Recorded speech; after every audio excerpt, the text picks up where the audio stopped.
Chers internautes, bonjour, bienvenue pour ce 117e site-rep sur la Syrie en compagnie d'Aïssar Midani. Aïssar, bonjour. Bonjour Raphaël, bonjour à tout le monde. Je vous souhaite une excellente nouvelle année 2022. Je la souhaite vraiment excellente et bien meilleure que les 2 années passées. Et surtout, beaucoup de bonnes choses, beaucoup de santé pour tout le monde dans cette période de pandémie et puis de volonté de faire des vaccins, etc. Donc, de limitation des libertés. Je vous la souhaite bonne et pleine de santé à tous. Hmm. Oui, très bonne année à tous les internautes, merci pour votre fidélité. Et bon, je mettrai juste une petite nuance, c'est que pour moi il n'y a pas de pandémie. D'après mon analyse, il y a une épidémie mondiale, mais une pandémie, c'est la grippe espagnole, c'est ce genre de choses, c'est la peste noire. Il n'y a pas eu d'hécatombe de ce type-là, malgré toutes les agitations médiatico-politiques, on va dire. Mhm. On va commencer sans transition sur l'international, Mhm. puisque le 2 janvier dernier, c'était l'anniversaire de l'assassinat, ou la commémoration de l'assassinat du général Soleimani, qui a eu lieu il y a 2 ans, et donc il y a eu de très grandes manifs dans plusieurs pays de la résistance. Est-ce que tu peux nous en parler? Mhm. Alors, effectivement, je voudrais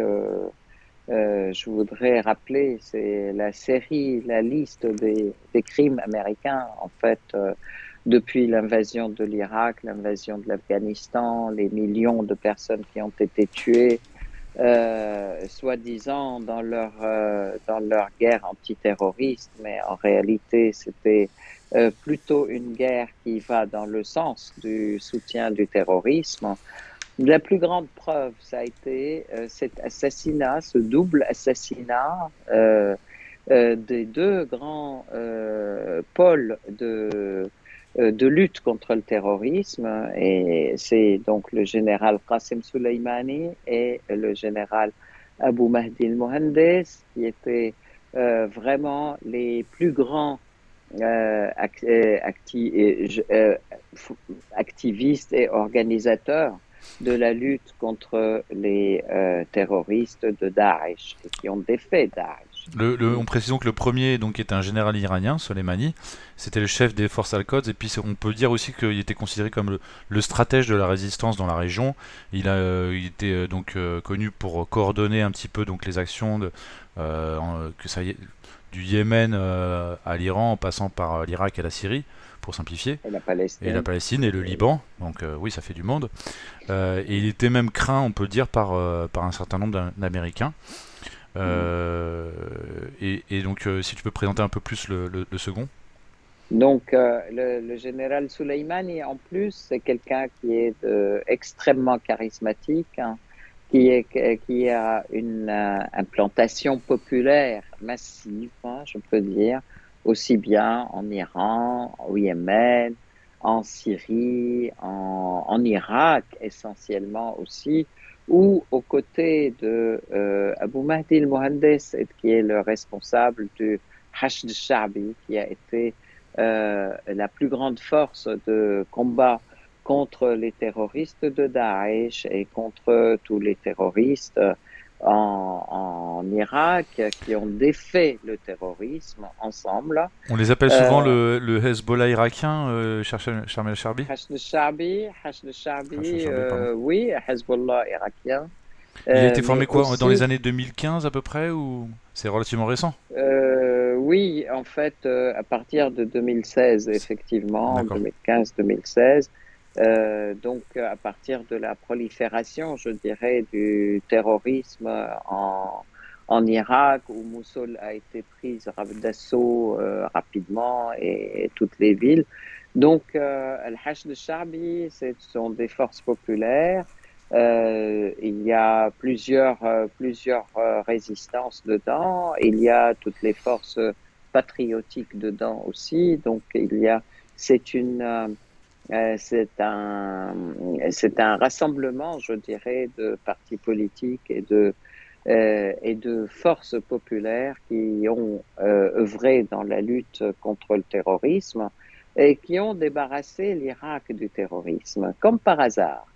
Alors, cet assassinat vient juste au moment où les Américains disaient qu'ils voulaient quitter l'Irak, où effectivement ils disaient qu'ils ont vaincu Daesh, mais que Daesh reviendra de toute façon.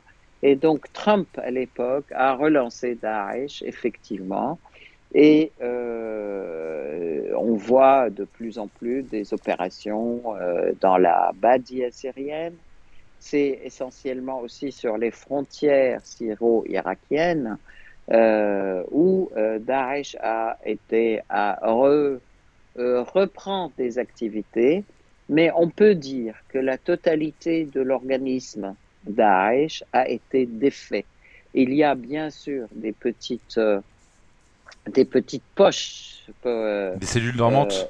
et des cellules dormantes qui font des opérations qu'ils appellent les loups isolés, là, par-ci, par-là, qui s'attaquent. Récemment, il y a eu une attaque contre un convoi militaire syrien où malheureusement il y a eu 20 blessés et 5 martyrs.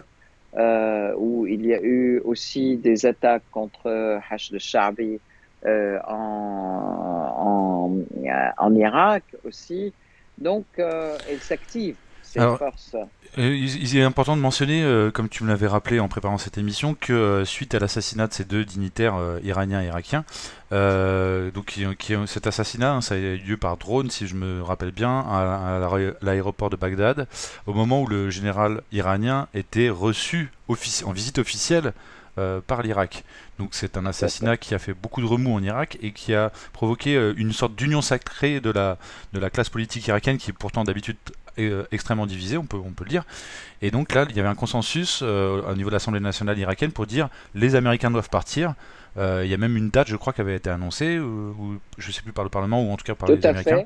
fait, tout à fait, à la fin décembre 2021. Et donc, la décision, ça a été. Alors, je vous rappelle aussi qu'en riposte, il y a eu un grand des missiles qui ont attaqué la grande base américaine d'Ain el-Assad, qui est en Irak. Donc, il y a 2 ans, au moment même de l'assassinat, et que l'Assemblée nationale irakienne a décidé que de toute façon, avec aussi toutes les forces politiques de la région ont décidé que désormais la région doit être exempte totalement exempte de présence américaine à la fin 2021. Mhm. Donc, en fait, là, il est important de voir que comment dire, ce pari doit être tenu.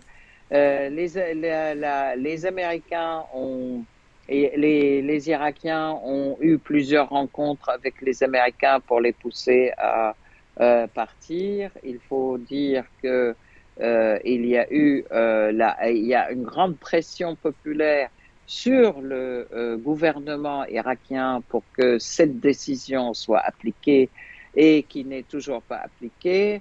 Il y a Al-Kazimi, qui est le responsable irakien, a été à plusieurs reprises aux États-Unis. Il y a eu une volonté affirmée que les forces de USA Yankees quittent l'Irak, mais les Irakiens, les Américains disent on a fini notre travail militaire, là, nous avons que il y aura 2000 personnes qui vont rester, 2000 officiers qui vont rester à titre de consultants et de formateurs pour les Irakiens. Chose qui est largement contestée par le Hashd al-Sha'bi et par toutes les forces de la résistance populaire irakienne. En fait, bon, il faudra quand même dire qu'il y a un parti politique uniquement qui est proche des Américains et qui soutient leur présence comme soi-disant pour aider dans la lutte contre le terrorisme.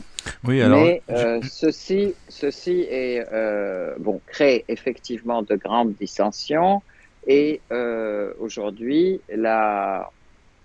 Bon, mais je veux dire, c'est un combat politique qui est engagé. Oui, alors on précise bien sûr que quand ils disent qu'ils laissent des instructeurs et des formateurs et des consultants, les Américains, on sait très bien que dans l'eau, il y a une partie non négligeable de forces spéciales et de des espions, Absolument. etc. Et de Du renseignements, renseignement, etc., d'espions, etc. etc. Alors De toute justement, façon, voilà. Mm. tu me mentionnais en préparant cette émission que effectivement, je rappelle qu'il y a eu des élections en octobre dernier en Irak qui ont été Mhm. contestées par la partie de politique qu'on classe d'habitude dans la résistance, qui ont Mm. demandé et obtenu un recomptage, malheureusement qui n'a rien donné. Mm. Mais que du coup, bah, la résistance en Irak se concentre d'autant plus sur obtenir la promesse que Mm. les Américains quittent l'Irak. Tu mentionnais également qu'il y avait une réactivation de Daesh dans la région, en Irak et en Syrie. Oui, là, on en a On en a parlé, parlé vite donc c'est fait, bon. donc ok. Voilà. Et Euh, je pense qu'il ne faut pas lui donner plus d'importance parce que mhm. c'est aussi le moyen de chantage des Américains, en fait, qui réactive Daesh et qui d'ailleurs utilise Daesh dans la région, comme ça a été le cas en Ouzbékistan, etc. Voilà. Alors le Yémen, on va parler du Yémen si tu veux bien maintenant. Alors, moi, je voudrais que, en fait, un peu brosser le schéma global dans la région, en fait, Un petit suite panorama. à ces événements, un Mhm. petit panorama du paysage, je dirais, à la fois de la résistance populaire, de l'ensemble de l'axe de la résistance, des pays du front de la résistance, et d'un côté et de l'autre côté de la en fait de l'agressivité et de la violence à la fois non seulement terroristes mais impérialistes et israéliennes dans la région. Donc en fait tout ceci se caractérise par une montée de l'agressivité et de l'agression contre les peuples. L'Arabie saoudite qui accentue ses bombardements contre le Yémen, mais suite à ces défaites totales, parce que les Yéménites sont sur le point de libérer Ma'rib complètement, et la résistance yéménite tient bon malgré cette guerre, mais alors destructrice de tout, et, et des êtres humains, et des hôpitaux, et des écoles, et de toutes sortes comment dire, de moyens de subsistance des Yéménites. Hein. Malgré tout, le peuple yéménite résiste hein, et tient à sa souveraineté et exige comment dire, des Saoudiens de retirer leurs troupes et puis d'arrêter. Alors, je voudrais dire que ça, c'est les Saoudiens qui prennent un peu le devant de la scène comme agresseurs en fait du Yémen, mais en réalité, ils sont aux côtés. Alors, ils ont à leur côté les Israéliens qui sont depuis le début présents dans les bombardements. Et Les Arabes, malgré on tout, peut mentionner aussi les Émirats Arabes Unis, hein, qui sont pas, qui participent pas très absolument, activement, et c'est d'ailleurs un des premiers conflits, si ce n'est le premier conflit militaire où ils ont un engagement d'ampleur, les oui, Émirats tout Arabes à Unis. fait, Et il y a tout la à fait. France et les Donc, États-Unis. On peut mentionner la France, hein, qui a participé au blocus. J'aime bien le rappeler à chaque fois qu'on en parle du Yémen que la France participe en fait à cette sale guerre.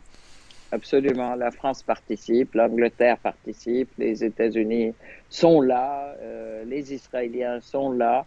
Donc, c'est une guerre qui est menée par les Américains et par tous les pays de l'OTAN, en fait, contre le Yémen aussi.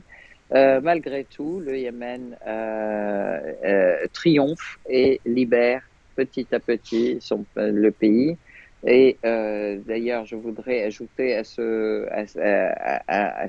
cet effet que les Yéménites ont réussi à capturer un grand bateau en mer Rouge qui prétendait apporter faire du commerce et apporter plutôt de l'aide civile aux civils. Et en fin de compte, c'était du matériel militaire saoudien et des grands, comment dire, des grands des grandes armes, du De matériel l'armement militaire, lourd. de l'armement lourd, des munitions, des missiles, etc., etc. Donc, ça a été effectivement confisqué par les forces de la résistance yéménite. Je reviens. Ce bateau provenait d'Abu Dhabi, je crois, je me semble. Bon, je mettrai le lien à l'article. Je ne sais pas du tout d'où il venait, mais de toute façon, il était pour plusieurs reprises, il était depuis plusieurs jours dans la mer Rouge et il a été effectivement arraisonné comme ça. Donc, comme d'habitude, Deuxième je point, mentionne qu'on mettra le lien vers les articles qui parlent de tous ces tout à fait. événements afin que les gens puissent aller voir plus en Ouais. détail s'ils le souhaitent. Voilà. Deuxième point, c'est donc on parle de la Palestine, hein, donc je fais le tour de la région. Euh, La Palestine, Le Yémen, on peut vous l'agressivité. mentionner deux petits points quand même, si tu le veux bien. Vas-y. Donc ça, tu l'as déjà mentionné un petit peu. Donc l'Arabie Saoudite annonce une opération militaire à grande échelle au Yémen. Ça a été annoncé fin décembre. Donc ça veut dire qu'ils augmentent en fait l'escalade de la violence. Et il y a cette info qui est sortie. Le logiciel espion Pegasus a été utilisé par l'Arabie Saoudite pour espionner des enquêteurs de l'ONU au Yémen. Donc ça, c'est pas rien. Ça fait un petit peu Ah bah scandale. oui, oui, effectivement. Il faut savoir que le Pegasus, là, il espionne tout un tas de personnalités, pas seulement de l'ONU, mais aussi de l'OTAN, aussi de l'Union européenne, les responsables européens, etc. Et tout le monde, et y compris les Américains d'ailleurs, hein, les responsables américains. Et reprécisons que ce Euh, logiciel, il est israélien et que donc les Israéliens le vendent après à l'Arabie Saoudite, au Maroc, etc. Mais on peut, si on n'est pas naïf, on sait très bien qu'ils ont très certainement gardé une backdoor pour pouvoir accéder à toutes les informations. bien Et donc, sûr. si, Mais si en l'Arabie fait, Saoudite, peut-être ça fait partie de l'accord aussi de vente, etc. peut-être, peut-être Ça, qu'ils c'est proposent une aussi un ristourne détail. avec cette backdoor, effectivement. Ouais. Alors, dernier point, je passe donc sur Israël-Palestine. l'aspect Palestine. Il y a une grande montée de l'agressivité israélienne, mais en même temps aussi une grande détermination de la résistance du peuple palestinien, donc pour sauvegarder Al-Quds, pour garder aussi, et il y a une grande lutte dans les prisons israéliennes face aux geôliers israéliens qui s'attaquent effectivement aux prisonniers et aux prisonnières isolés, etc. Il y a une très grande montée de la résistance. Il y a pas seulement des grèves de la faim, etc., contre les détentions administratives, mais il y a aussi une véritable lutte au quotidien, je dirais, contre la présence israélienne, une véritable lutte au quotidien contre les invasions des colons des espaces de Masjid al-Aqsa, de la mosquée al-Aqsa, qui sont des invasions presque quotidiennes et des profanations, etc. Il y a eu des profanations de cimetières palestiniens.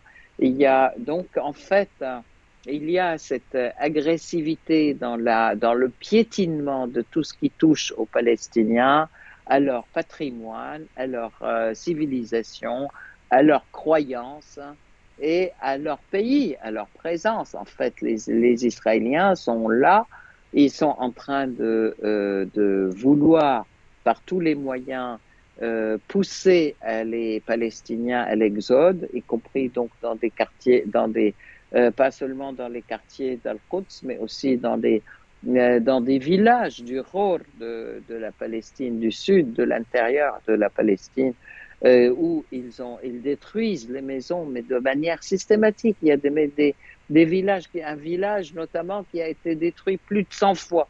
Et les gens résistent et ils reconstruisent et ils sont là. Donc, pour affirmer là, la résistance palestinienne, non seulement devient plus forte, hein, et elle est de plus en plus aguerrie, et de plus en plus armée, de plus en plus déterminée, et essaye et surmonte ces divisions. Ça, c'est important quand même parce que c'est aussitôt qu'elle aura surmonté ses divisions, elle pourra être 10 fois plus efficace. Mhm. Et ça, c'est quelque chose de très important. Donc, on va dans ce sens. Maintenant, par rapport au Liban, Alors, on peut avant de voir passer au Liban, aussi. je voudrais mentionner deux petites infos que je t'ai mentionné en préparant cette émission. Et, donc, il y a une fuite qui est sortie dans la presse et dans les médias, comme quoi l'armée israélienne venait d'assouplir ses règles de tir sur les manifestants palestiniens, sur les Palestiniens en général. Déjà Mm, que les règles n'étaient pas très restrictives, donc c'est un peu inquiétant. Donc en gros, ce qui a été annoncé, c'est que les jeteurs de pierres et les jeteurs de cocktails Molotov, maintenant l'armée a le droit de les tirer même 5 minutes après, même quand ils ne représentent plus du tout un danger. Donc ils peuvent les poursuivre et les abattre de sang-froid en gros, quoi. mhm. C'est extrêmement grave. Effectivement, ils tirent sur tout le monde. Ils tirent sur des lycéens sous prétexte que ils sont en train de vouloir opérer une opération de poignarder quelqu'un. Ils sont en train de tirer sur les femmes. Ils tirent sur tout le monde. Ils arrêtent les enfants.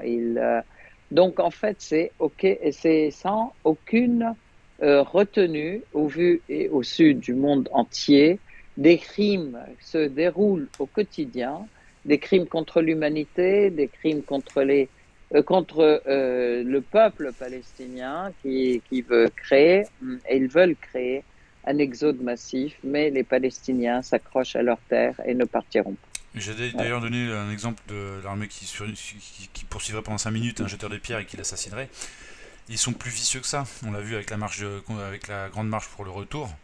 En fait, ils essaient de ne pas tuer, ils essaient de mutiler.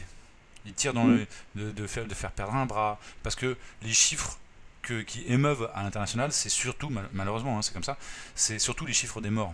Donc tant que ça fait mm, pas trop de morts, mais que par contre, ils mutilent, bah, la population elle souffre quasiment autant. Quand on est mutilé, mm. c'est presque un C'est fils ça. voilà, c'est presque aussi c'est dramatique que quand il Tout y a à fait. un proche qui décède. Donc c'est vraiment très pernicieux et D'ailleurs, très vicieux, pervers. D'ailleurs, nous avons expérimenté ça tristement en Syrie, parce qu'on a vu que les terroristes aussi, même à défaut de tuer, ils tirent dans la colonne vertébrale. L'objectif, c'est de créer des paralysies et des hémiplégies, etc. Et effectivement, c'est comme ça que avec cette guerre meurtrière en Syrie, nous nous retrouvons avec une quantité importante, voire un million et demi de personnes handicapées à vie complètement et avec des paralysies des membres inférieurs, de l'ensemble des membres, etc. Ça, c'est C'est un un drame. point pas seulement vicieux, mais c'est aussi une volonté de crime. C'est un Un crime crime contre l'humanité, bien prédéterminé sûr. contre Autre point l'humanité. que je voulais aborder, c'était concernant Israël, la Palestine et puis et la Syrie, en l'occurrence, c'est que le Golan, Israël a annoncé que qu'ils voulaient augmenter la population juive au Golan, donc en gros ils veulent ils veulent Donc, continuer la en colonisation, hein. fait, il faut savoir quand même que l'agression israélienne continue contre la Syrie, pas seulement au niveau du Golan, hein, mais aussi au niveau de la totalité de la Syrie, que depuis notre dernier sitrep, il y a eu une agression nouvelle aussi contre le port de Latakia, Qui venaient de se la faire zone des attaquer, hein. containers, Précisons-le la bien. zone Je, des containers. Excuse-moi, je le précise pour les internautes pour pas qu'ils se mélangent parce qu'au dernier sitrep, on avait déjà parlé d'une attaque israélienne sur le port de Latakia. Là, il s'agit d'une deuxième attaque distincte. Tout Je à précise. fait. Pardon. Tout à fait. Et l'objectif, c'était, en fait, ils ont détruit un conteneur qui apportait du riz, du blé, etc. à la population syrienne. Et surtout aussi des aides médicales, en fait, hein, et humanitaires. Là aussi, donc, ça a été atomisé par des missiles qui venaient du large de la Méditerranée. Ça, c'est un point. Le deuxième point, des attaques régulières contre la population du Golan, visant, soi-disant, à créer des foyers, comment dire, de l'énergie propre avec des éoliennes, mais surtout ce qui a consisté à confisquer les terres des habitants du Golan et ils arrachaient leur culture, ils arrachaient et là, ils continuent, en fait, les habitants du Golan continuent à résister, résistent et résistent toujours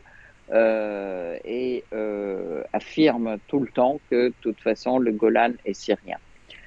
C'est en fait c'est pour s'opposer à cette volonté aussi qu'il y a eu une décision encore plus agressive de colonisation contre toutes les décisions de l'ONU et les décisions internationales qui sont depuis plusieurs fois, plusieurs dizaines, depuis 10 ans au moins, qui est d'arrêter la colonisation, arrêter toutes les constructions des colonies au niveau de la Palestine occupée et du Golan, qui est deuxièmement d'affirmer que le Golan est syrien et qu'il est temps que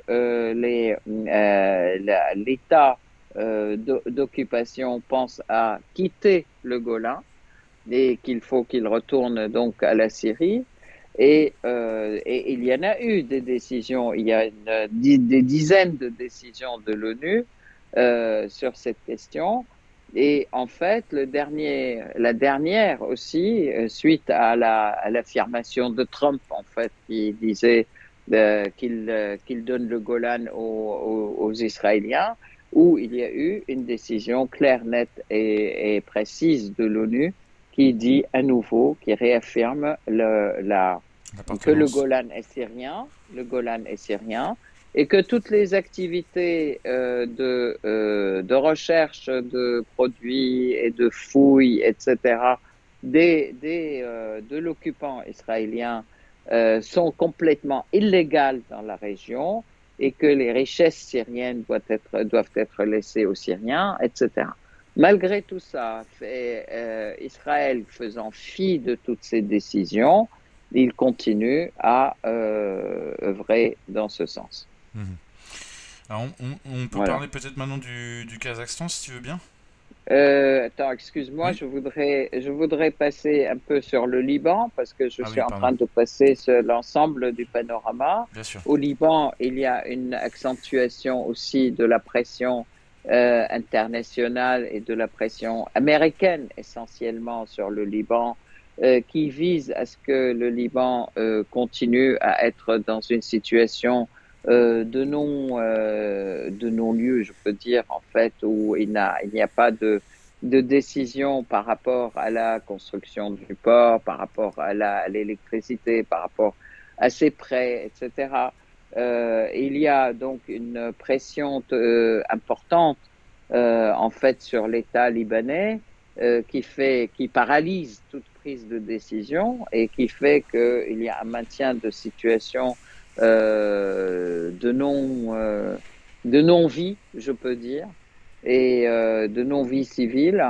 Et puis d'un autre côté aussi, grosse pression sur les différentes forces politiques pour qu'il y ait comment dire un antagonisme avec la résistance libanaise. Donc, toutes les forces alliées à la résistance subissent des pressions monstres, mais en fait continuent effectivement. Et il y a alors le plus abject, hein, le Jar Jar, qui est le responsable des forces libanaises, hein, qui est un tueur avant, qui a tué différentes grandes personnalités politiques libanaises. Et lui, il décide de lancer donc une campagne politique pour soi-disant en fait contre les forces de la résistance en fait, hein, qu'il appelle les forces qui nous entravent notre développement. Voilà. Donc, comment dire, la situation est très polarisée au Liban, mais de toute façon, nous pensons que de toute façon, la résistance gagnera, a toujours gain de cause parce que elle est implantée. C'est la résistance libanaise qui a libéré le sud du Liban, c'est la résistance qui a résisté à cette agression immonde de 2006. Et c'est aussi la résistance pardon, qui a libéré les montagnes libanaises de Daesh aussi et des terroristes. Donc, s'il n'y avait pas la résistance libanaise, les terroristes auraient pris la totalité du Liban. Voilà. Mhm. Et je reviens en Syrie. En Syrie, on avait parlé de Daesh, on avait parlé des bombardements israéliens contre le port de Latakia. Et donc, ces agressions, elles continuent. Mais en même temps, donc, la résistance syrienne, elle augmente, hein, la résistance populaire contre l'occupant américain, contre l'occupant turc et contre l'occupant israélien, pardon, continue. Donc, elle devient de plus en plus importante et de plus en plus déterminée. En même temps, donc, ceci est conjugué avec le mouvement de retour au sein de la patrie de beaucoup de quantités importantes de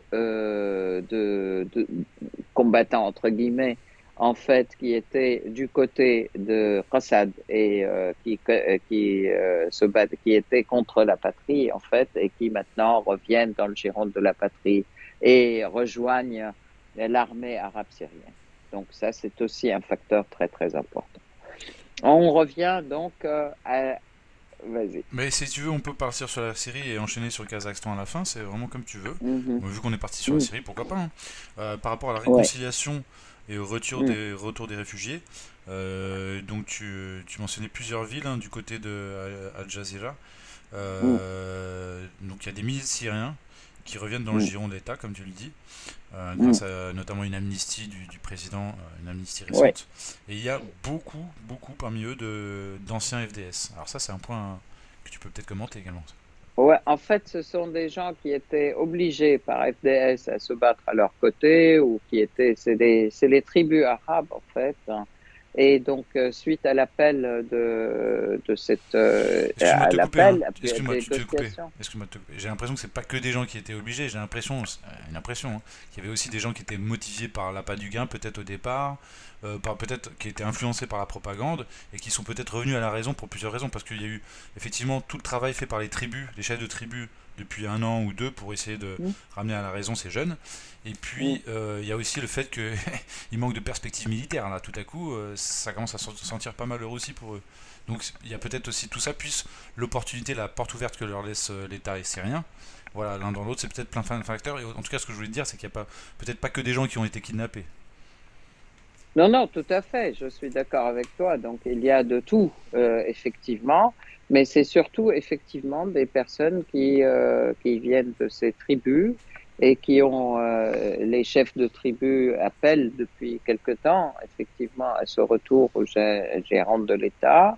Bien sûr, ils étaient, bon, mais il y a aussi le fait que certains d'entre eux ont été obligés, d'autres étaient bien sûr dévoyés.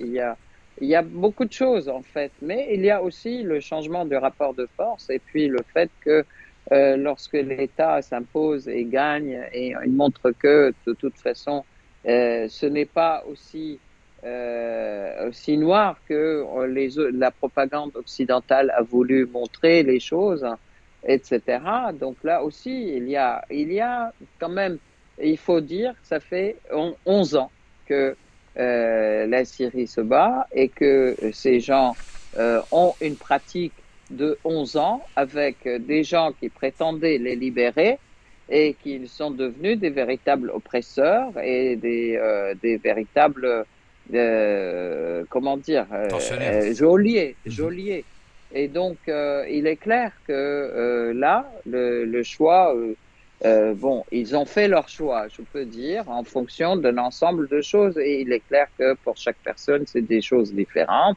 Aujourd'hui, il y a un retour en masse, je peux dire, et ça, Mhm. c'est important Bien sûr. à signaler, en masse dans le giron de l'État et comment dire, dans le giron de l'État et qui s'engage dans l'armée aux côtés de l'État. Mhm. Donc voilà. Alors justement, une des conséquences de cela, c'est que les FDS ont de moins en moins de troupes syriennes, disposent de moins en moins de soldats syriens, de combattants syriens plutôt. Et dans la région de Hasakeh, finalement, on est dans un cercle de guerre larvée et qui s'amplifie mutuellement. C'est-à-dire qu'il y a une opposition de la population de plus en plus importante, c'est ce que tu m'expliquais en préparant cette Ouais, émission, et ça entraîne une répression des FDS, enfin des cassades contre la population de plus en plus grande, et que du coup ça augmente l'opposition de la population, etc. etc. tout à fait. Tout à fait. Et que en même temps, donc, il y a une opposition qui se fait, non seulement à Assad et des attentats à plastique, etc., des trucs aux explosifs, je veux dire, contre Assad, contre les soldats de Assad, contre mais aussi, pas seulement contre eux, mais aussi contre les Américains. Ah oui, Et j'allais y donc venir. là, c'est très important. C'est très important parce que les Américains continuent à vouloir être autour des puits de pétrole et de gaz et ils continuent leur pillage. Et donc là, à chaque fois qu'il y a comment dire, Des vols. des convois, qui viennent voler, qui viennent piller à la fois le grain et les récoltes le pétrole, bon, bah, les gens s'y opposent. Les gens s'y opposent avec des moyens de bord, c'est-à-dire avec des pierres, avec des jets de pierres, mais ils sont aussi maintenant épaulés avec l'armée arabe syrienne qui vient aider puisqu'elle arrive maintenant à être à leur côté et dans les villages environnants. Ce qui est une très bonne chose et ça fait que d'ailleurs, la plupart du temps, les Américains font demi-tour, ils ne reviennent pas dans le village et ils partent. Et il faut dire quand même que aujourd'hui, la volonté de faire partir les Américains, elle est de plus en plus déterminée parce que les Syriens voient qu'ils sont en train de crever de froid, de crever de faim, etc. Et que ces Américains et ces terroristes de Assad, ces mercenaires de Assad sont en train de se payer du bon temps avec l'argent des Syriens et avec leurs biens. Donc là, il est clair que comment dire, la colère, elle monte et elle est de plus en plus productrice, quoi, dans Mhm. ce sens. Voilà. Alors, Donc on donc là, peut dire, il y oui, a pardon. aussi, je voudrais rappeler aussi, il y a aussi des attaques avec des drones Ah, contre l'armée, l'aéroport à Shedadi, l'aéroport, une base américaine qui est dans l'aéroport de Shedadi, elle a lieu régulièrement, qui est régulièrement attaquée par des drones de la résistance, et il y a aussi donc les convois militaires, et ils sont toujours aussi attaqués par les résistants, ce qui est une excellente chose et qui nous permet de penser que la libération ou le départ des Américains du nord-est syrien est imminent. mhm. Et puis de l'autre côté, donc du côté d'Idlib, la population aussi s'oppose à la présence turque et à leur asservissement et à leurs attaques, etc.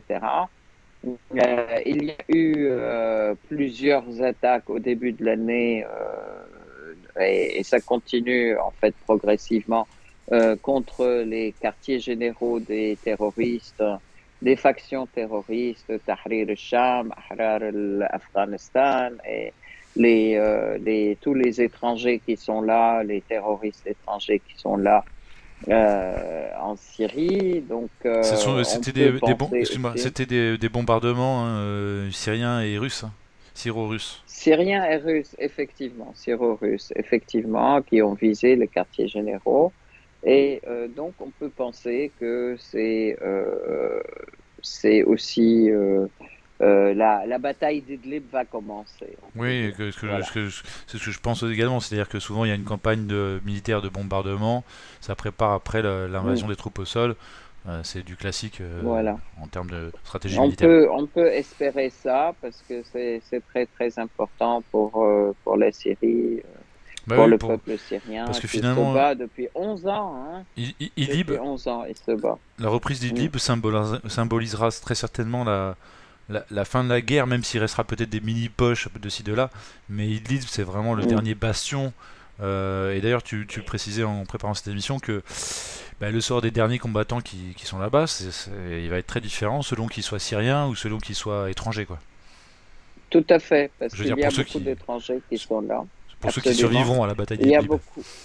Il y a plus de, oui, il y a plus de 60 000 étrangers qui sont là quand même. C'est pour ça, c'est la bataille d'Idlib qui traîne et parce que les ressortissants étrangers, c'est la Turquie qui les a amenés, c'est la Turquie qui doit les sortir à travers ses frontières et la Turquie, bon, en plus en ce moment justement, alors là, il y avait par exemple des des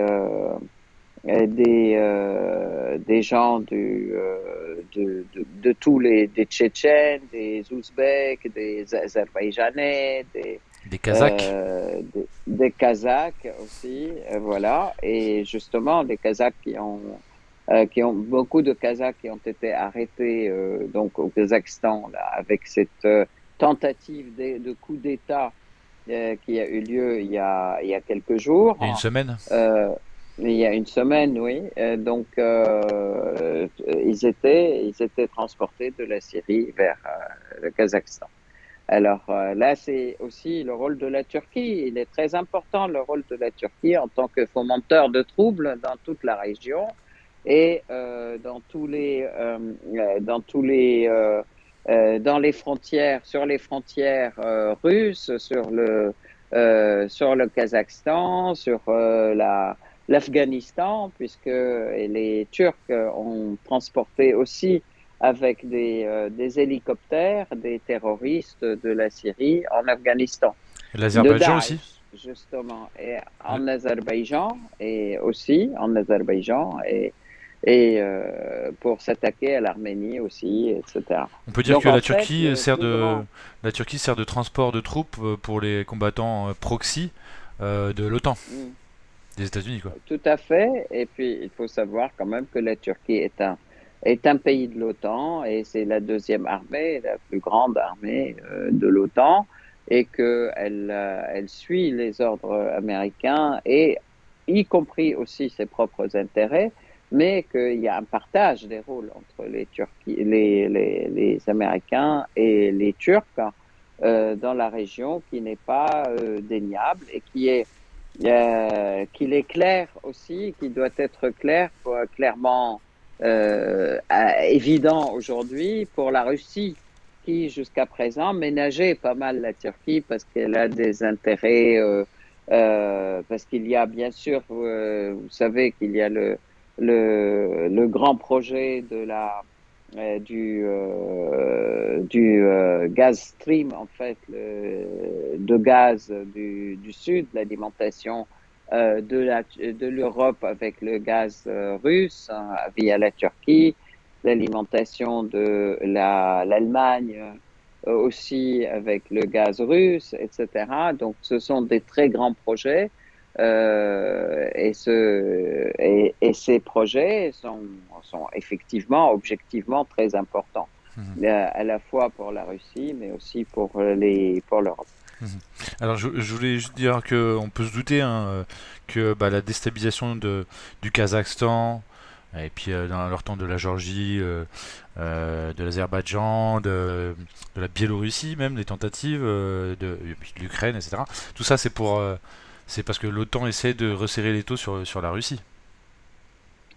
D'un côté, de l'autre côté, le Kazakhstan n'est pas étranger non plus à l'Iran et à la Syrie. Il faut quand même savoir que les réunions d'Astana, et le Kazakhstan a joué un rôle important dans comment dire, dans l'apaisement des offensives terroristes et dans la solution politique en Oui, les fait succès avec la diplomatiques de Russie. Poutine, hein, c'est des succès diplomatiques pour Voilà, Poutine. tout à fait.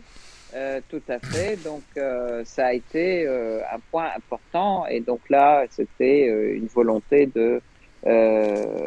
comment dire, de déstabiliser le Kazakhstan, mais aussi, pas seulement déstabiliser, c'est une volonté de changer la direction de du Kazakhstan, puisque celui qui a été arrêté, c'était le responsable des services de renseignement, qui était de connivence effectivement avec les terroristes et qui a été arrêté pour autotrahison et je pense avec quelque chose comme 5000 personnes quand même ou 9000 personnes qui ont été arrêtées.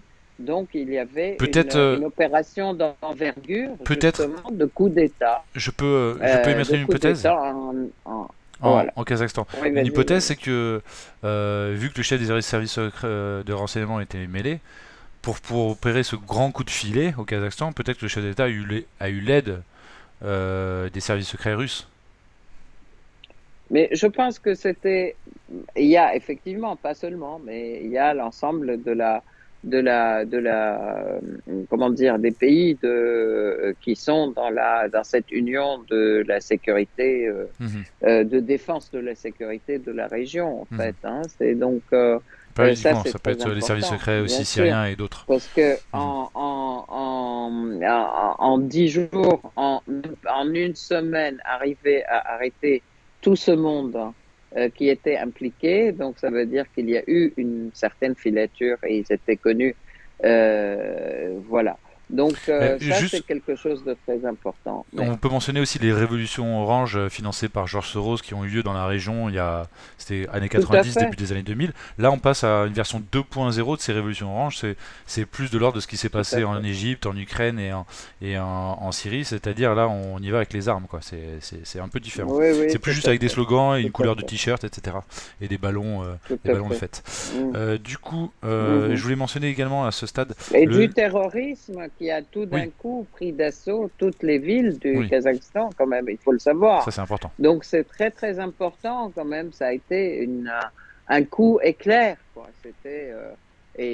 En fait, heureusement que le Kazakhstan était bien préparé et que la Russie soit intervenue rapidement. Mhm. C'est- À ce stade, je voudrais mentionner un dessin qui se moque un petit peu de la politique expansionniste des Turcs en Syrie. Donc je l'affichais à l'écran. Bon, on voit effectivement qu'il y a un petit personnage turc qu'on peut imaginer comme étant Erdogan, qui essaie de tirer la frontière turque en Syrie pour augmenter le territoire turc, donc prendre des morceaux de la Syrie. Et puis finalement, la frontière elle est comme élastique et ça lui lâche des doigts et ça revient. Et là, en fait, la Turquie, in fine, perd une partie de son territoire et notamment la partie kurde. Et c'est vrai que Erdogan joue un jeu très dangereux dans la région, y compris pour les Turcs. À ce titre, d'ailleurs, je te remercie. À ce titre, je voudrais rappeler que le département d'Alexandrette, hein, Iskenderun, est un département syrien qui a été aussi, comme ça, donné à la Turquie en 1938, soi-disant, pour éviter que la Turquie ne soit aux côtés des nazis dans la Deuxième Guerre mondiale et que ce département est un département syrien et qui est aujourd'hui appelé le Hatay et qui doit revenir à la Syrie de toute manière. Ça fait partie encore Des injustices de l'histoire. des vestiges du colonialisme français en Syrie, Mhm. en fait. Donc, il Et est important de le voir. cette Et région dont tu aussi, parles, ce département, c'est là où situe la ville d'Antioche. absolument, c'est Alexandrette, Antioche, etc. D'accord. Historiquement, c'est la Syrie et Antioche, c'est l'église orientale, l'église syrienne par excellence, et c'est la capitale de l'église syrienne. en fait. Et voilà. Et c'est très, très important de voir ça. Mhm. Effectivement, je voudrais aussi rappeler que l'état d'occupation, l'entité sioniste d'occupation, joue exactement ce jeu-là de frontières dynamiques, élastiques qu'elle veut tirer aussi et qui va lui sauter à la figure rapidement, je pense. On est dans une phase où toutes les contradictions éclatent comme ça. Et de toute façon, le front de la résistance triomphera et arrivera à tous ces pays, tous ces peuples qui sont déterminés à libérer leur territoire. Et bon, verront la victoire de toute manière, inévitablement. Mhm. Alors cette interview touche à sa fin, puisque ça fait déjà plus de 50 minutes que nous sommes ensemble. Je vais quand même mentionner, et puis tu vas commenter très brièvement s'il te plaît, donc le fait qu'il y ait des activités suspectes qui se poursuivent du côté du camp Al-Hol et le camp Al-Tenf, hein, le premier étant officiellement contrôlé par les FDS et le second par les USA. Est-ce que tu peux nous en parler très Mm. succinctement? Oui, ben, ce sont des activités de réactivation de Daesh, de transfert de troupes, de descente la nuit comment dire, D'hélicoptère? de Parler. parachutistes, Mhm. d'hélicoptères et de drones. Là aussi, aussi bien d'un côté que de l'autre, on voit qu'il y a entraînement, kidnapping, on transfert de troupes et transfert de munitions et d'armes. Je voudrais quand On- même ajouter un dernier point qui Oui. est positif pour Bah, la. Alors, vas-y, vas-y. oui, justement, j'allais y venir pour terminer sur cette interview Ouais, sur une note mm, d'espoir et quelque chose de tout positif. à fait. Mm, L'État, après, tu avais plein d'infos à me dire de positif, mais on en a choisi une parce qu'on savait qu'on allait manquer de temps. C'est l'État mm, qui a décidé d'aider la population euh, par rapport au prix des denrées. Est-ce que tu peux nous expliquer en détail mm. de quoi il s'agit? Alors, en Syrie, le gouvernement prend la décision aujourd'hui de prendre le taureau par les cornes pour lutter contre la hausse des prix et la prix notamment des denrées alimentaires. C'est de prendre en charge aux frais de l'État donc et du gouvernement les frais de transport des denrées alimentaires et des denrées agricoles, leur transport de leur lieu de production à leur lieu de distribution dans les salles de vente, espérant, mais agissant pour ça positivement pour la baisse des prix à la consommation. Donc, à mon avis, c'est une décision quand même qui est tout à fait louable, étant donné que les paysans n'ont pas tellement les moyens d'avoir à la fois le transport, le prix du fuel, du gasoil, etc., pour transporter les denrées qui deviennent très chères. Oui, elle Donc devient ça, très chère, c'est si je peux me permettre, notamment pour deux raisons. Que tu à as cause, à, euh, deux à raisons. cause de l'embargo. À cause de l'embargo et des Voilà, Kaiser et compagnie, qui font voilà, augmenter le prix et du oui, carburant. Et de l'autre, en plus, le mm, pillage des ressources, j'imagine bien que ça absolument. raréfie la ressource, forcément. Ben, le Donc, pillage, il n'y a plus de ressources. En fait, tout notre pétrole est non, mais je pillé parlais des par les ressources, pardon, Américains. excuse-moi, je parlais des ressources Oui, agricoles. Forcément, oui, s'il y a du mais pillage des ressources agricoles, ça fait monter la valeur bien sûr, tout des à denrées fait, qui restent. tout à fait. Mais tout notre pétrole est pillé, tout notre gaz est pillé, et ce qui fait que la Syrie a froid, a faim, etc. Et puis, l'électricité fait défaut dans la mesure où toutes les centrales électriques ont été détruites et à chaque fois qu'elles sont réparées, il y a des destructions aussi qui se font puisqu'il y a encore des activités terroristes dans la région, en Syrie. Et donc, voilà, tout ceci fait que la vie quotidienne, surtout en hiver, est très, très difficile de la population. Mais là, ça démarre, en fait. Il y a la construction de plusieurs centrales électriques avec l'énergie solaire et avec des éoliennes qui démarrent et puis qui vont répondre aux besoins de la Syrie. D'après une interview avec le Premier ministre syrien, il dit que le deuxième semestre 2022 sera un petit peu plus clément pour la population en matière de production d'électricité donc et de gaz. Voilà. Mhm. Ok, eh ben merci beaucoup pour ces dernières infos qui effectivement qui nous mettent un peu de baume au cœur et qui nous permettent Mm. d'espérer un peu plus, même si on sait que la guerre de toute façon elle va forcément s'arrêter un jour. Oui, L'idéal, ça serait que ce soit très bientôt, très vite absolument. et que ça se passe dans de très bonnes conditions. Absolument. Donc, je te remercie, Raphaël, et C'est moi qui te remercie. je voudrais rappeler à nos internautes aussi qui nous suivent hein, de s'abonner, de bien vouloir s'abonner au Cercle des volontaires pour avoir tous les secrets. Sur la chaîne YouTube. Voilà, Oui, donc vous pouvez sur la chaîne cliquer sur la YouTube. petite cloche qui est en dessous de cette vidéo.